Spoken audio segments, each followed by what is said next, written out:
साम्राज्य न्यूज, सामान्यांचा असामान्य आवाज।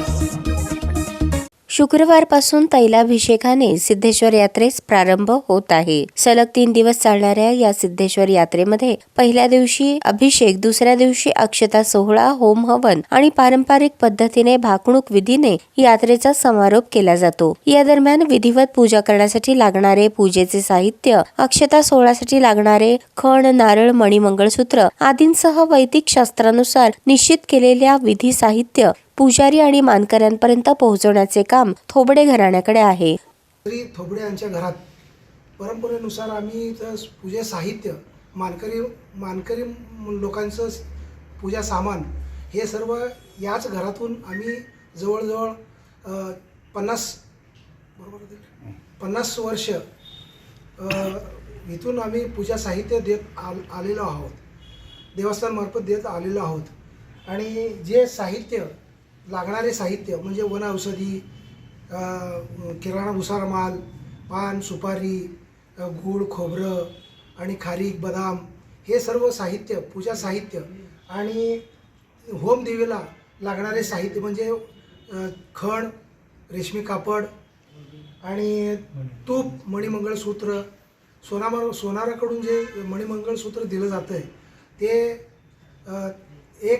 95 पैसे घेऊन त्यांनी स्वखर्चाने ते मणिमंगळसूत्र धर्माधिकारी, नागेश धर्माधिकारी हे देतात। आणि आतापर्यंत त्यांनी जास्त रक्कमसुद्धा मागितलेली नाही आहे, तेवढ्याच किमतीमध्ये ते त्या स्वखर्चाने करतात। आणि आतापर्यंत जे काही विधी पद्धतीने आणि शिवयोगी सिद्धरामेश्वर, रेवणी सिद्धेश्वर आणि मल्लिकार्जुन मंदिर यांना तांदूळ पूजा जे साहित्य लागतं आहे ते सुद्धा देवस्थानमार्फत पुरवलं जाते। साधारण किती तारखेपासून सुरू होतं आणि केव्हापर्यंत चालतं आहे साहित्य वाटप? साहित्य वाटप सुरुवातीला नंदीध्वज ज्या दिवशी म्हणजे 12 तारखेला ह्या 2023 पासून 12 तारखेला संध्याकाळी हंबुऱ्यांच्या घरात नंदीध्वज उभा करतात, त्यावेळेला 12 तारखेपासून पूजाचं साहित्य वाटप केलं जातं।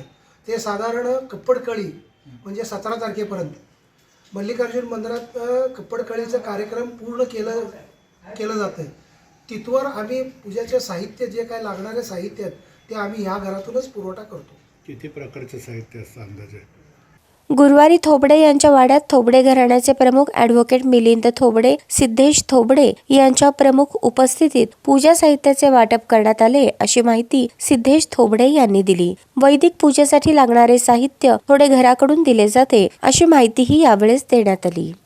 विडा सामानला जे लागणारं साहित्य आहे ते सर्व आजपासून यात्रेनिमित्त वाटप केलं जातं। पिढ्यानपिढ्या आता हे सुरू आहे, तुम्हाला देखील आता हे सेवेचं भाग्य मिळते, काय सांगाल? माझे आजोबा पंच होते, माझे वडीलही पंच होते, म्हणजे पिढ्यानपिढ्यांपासून आमच्या घराण्याला हे सेवा करायचं भाग्य परमेश्वराने आम्हाला दिलं। त्यासाठी आम्ही खूप स्वतःला खूप भाग्यवान समजतो। आज पालखीत जी असणारी मूर्ती, छडी, चौरी, पादुका यांची विधिवत पूजा करून आज सायंकाळी ती मूर्ती हिराबुवाड्यात दिली जाते, पाठवली जाते। मग उद्यापासून आपल्या जत्रेला सुरुवात होती।